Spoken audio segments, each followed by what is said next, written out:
Here's the neuroscience behind why you feel like a fraud, the imposter syndrome block, and how to rewire it in 30 seconds. Did you know that 70% or more of nutritionists, health coaches, and natural health practitioners experience imposter syndrome to a large degree? In fact, everyone experiences it to some degree. Now, imposter syndrome isn't just low confidence. It's your brain's threat detection system gone haywire. Research shows that high achievers, yes, you're probably a high achiever, like nutritionists and health coaches, are more susceptible because you are smart, because your prefrontal cortex constantly compares your internal experiences to other external success, credentials, money, whatever.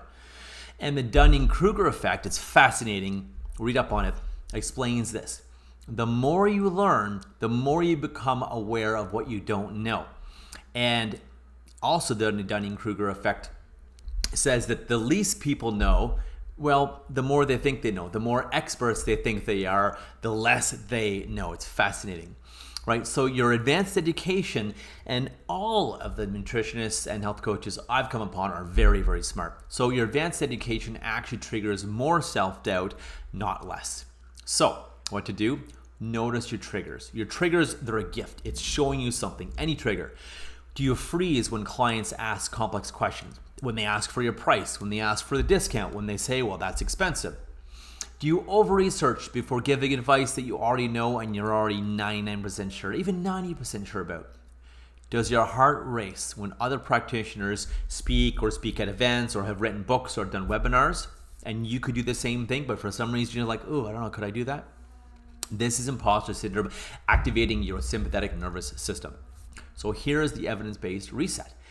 1, the competency reminder.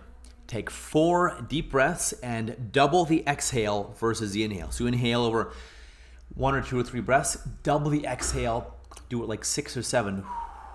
Slow exhale. That puts you more into parasympathetic and rest and digest and relax. And while you do that, 4 deep breaths, list 3 or 4 clients you've helped.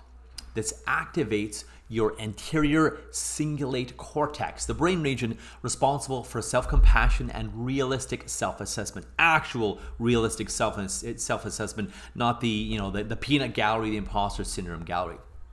2, bilateral movement reset. Cross your arms and pat opposite shoulders, alternatively for 30 seconds.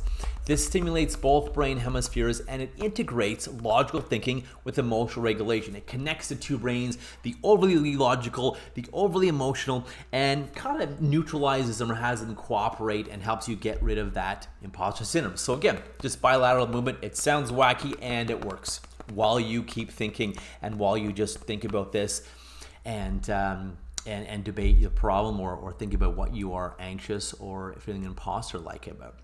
Step 3, expert identity phrase. Repeat this. I know enough to help the person in front of me. And even if I'm only 1 or 2 or 3 steps ahead of them, I can help them. And what this does, it creates new neural pathways while bypassing the perfectionist filter. Oh my Lord. Right, bypass is that pesky perfectionist filter that has you hesitate, procrastinate, shut down, shut up, not speak up, not call people out on their BS, not, tell people what you need to tell them to help them, and be too nicey nice or too agreeable or too quiet. Your clients don't need perfection. In fact, they need the opposite of that. They can't resonate with perfection. No one resonates with perfection, so stop trying to be perfect. We can't resonate with it. I'm not perfect. No one's perfect. You're not going to resonate with it anyways. You're actually doing a disservice to yourself and your clients if you're trying to be perfect or waiting for everything to be perfect. I knew a nutritionist that waited 1.5 years to put a website out, and she was still working on it because it wasn't quite perfect. Well, Google still doesn't know you exist and takes at least 3 to 6 months to even begin to know you exist when you put your website up. So she lost a lot of time doing that. Clients need your expertise, not perfection. You can help someone if you're even 1 or 2 or 3 steps ahead of them. That's all you need to be. And trust me, I have no doubt that as a health coach and a nutritionist, you are many, many, many steps ahead of who you're helping. And remember, you're helping the old version of you. That's the best, easiest, fastest, most authentic person to help. The old version of you, because you were there, you did it. And congratulations, you're still here. You can definitely help them, and you're definitely worth what you want to charge, and here is to your wild success.